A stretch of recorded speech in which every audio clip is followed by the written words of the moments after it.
You didn't learn what love was. You learned what love cost. And somewhere deep in your nervous system, that lesson is still running. If you've ever felt most comfortable in relationships that exhaust you, most drawn to people who need saving, most alive when someone finally needs you, this video is going to explain something you've probably never had words for. Because what most people call love is actually a survival strategy they built in childhood. And here's what shocked me when I first encountered Jung's work on this. The love you were taught to perform as a child becomes the unconscious blueprint you chase in every adult relationship.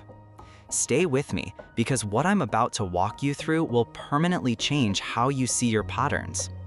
Let's start with something Jung said that completely reframes childhood emotional experience. He described the family as the child's first encounter with the collective unconscious. Not in a mystical way, in a deeply practical one. Your earliest relationships didn't just teach you how to behave. They taught you what reality is. They taught you who you have to be to survive inside it. And for empaths, for highly sensitive people, that teaching landed harder than it did for anyone else. Why? Because your nervous system was already attuned to a higher frequency. Research on sensory processing sensitivity, the neurological trait underlying what we call being an empath, shows that highly sensitive people process environmental and emotional stimuli significantly more deeply than the general population. Elaine Aron's foundational research found that roughly 15 to 20% of people carry this trait. Your brain literally processes more. So when your home environment carried emotional tension, inconsistency, or conditional love, you felt every layer of it, not just the surface, all the way down. And now here's where it gets interesting, because this is where Jung's concept of the personal shadow becomes everything. The shadow, for Jung, is not your darkness in the dramatic sense. It's the container where you store everything that wasn't acceptable in your family system. Think about that for a second. If expressing sadness made your mother anxious, you learned to hide sadness. If showing anger got you punished, you learned anger wasn't safe. If needing something made your father disappear, you learned that need itself was dangerous. Those suppressed parts didn't vanish. They went underground. They became your shadow. And what's extraordinary about empaths is this. You often became so skilled at sensing everyone else's emotional states that you stopped being able to identify your own. You became an emotional translator for other people's worlds and a stranger to your own inner landscape. I've spoken with so many women who describe this exact feeling. I know exactly how everyone around me feels, but if you ask me how I feel, I genuinely don't know. That is not a personality quirk. That is an adaptive response to growing up in an environment where your own emotional truth was either unsafe or simply not relevant. And because of that, the template for love you downloaded in childhood got written in very specific language. Love means earning. Love means managing. Love means never being too much or too little or too honest. Now, you might be wondering, okay, but how does that show up in adult relationships? This is where it gets really precise. Jung introduced the concept of projection, the psychological mechanism where we externalize something internal. When you haven't integrated the parts of yourself you were forced to suppress, you unconsciously seek those parts in other people.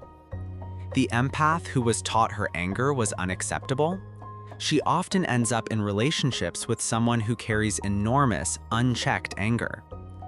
The empath who was taught her needs were a burden, she gravitates toward people who seem completely self-sufficient, which in practice often means emotionally unavailable. The empath who learned that love requires suffering to be real, she feels suspicious of relationships that are calm. She mistakes peace for distance. She mistakes chaos for passion. This is crazy, but stay with it, because this isn't a flaw in you. This is your psyche doing exactly what Jung said it would do. It's trying to complete an unfinished story. Every time you're pulled towards someone who recreates that familiar childhood dynamic, your unconscious is essentially saying, maybe this time it will work out differently. That pull is not weakness. It's the psyche's drive toward wholeness, just using the wrong map. But here's what most people completely miss when they talk about empath and narcissist attraction. They frame it as victimhood, as if empaths are simply prey. Jung would completely dismantle that framing because he understood that we are always, on some level, a participant in the patterns we live inside.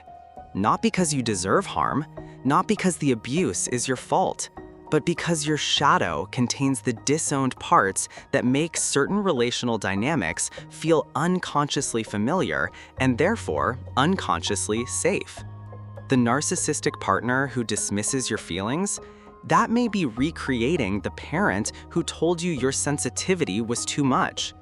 The partner who takes and rarely gives, that may be mirroring the dynamic where love was always conditional on your performance. You're not weak for being drawn in. You're loyal to a template that was written before you had any choice in the matter. And here is the deepest, most important thing Jung ever wrote about this kind of pattern, and I want you to hear it clearly. He said that until you make the unconscious conscious, it will direct your life and you will call it fate.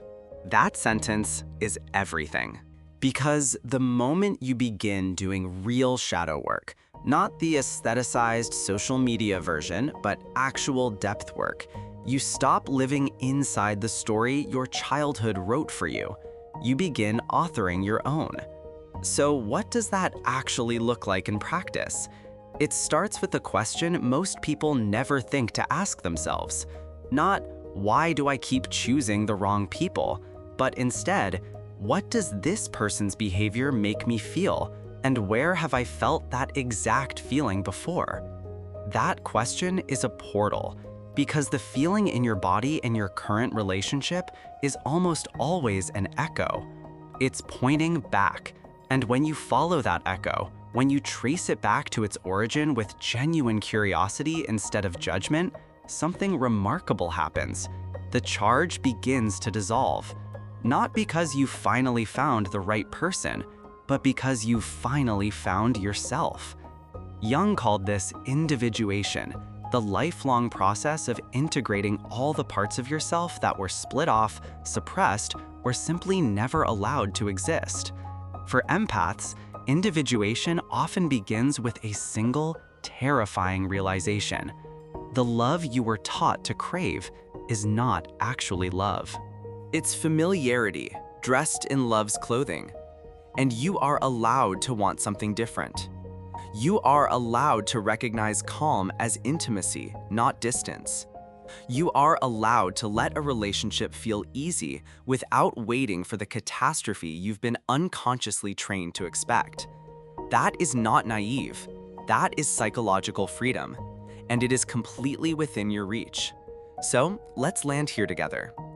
The love you learned in childhood became a template, and that template has been running your relationships unconsciously ever since.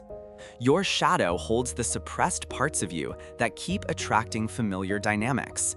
And individuation, Jung's process, is how you rewrite that template from the inside out. Here's the question I want to leave you with, and I genuinely want to hear your answer in the comments. When you feel most drawn to someone, does it feel more like safety or like recognition of something familiar? Because those two things can feel identical, and knowing the difference might be the most important thing you ever learn about yourself. If this video gave you something real, please hit like. It genuinely helps this channel reach other people who need this work. Subscribe and turn on notifications so you never miss a new video. I'll see you in the next one.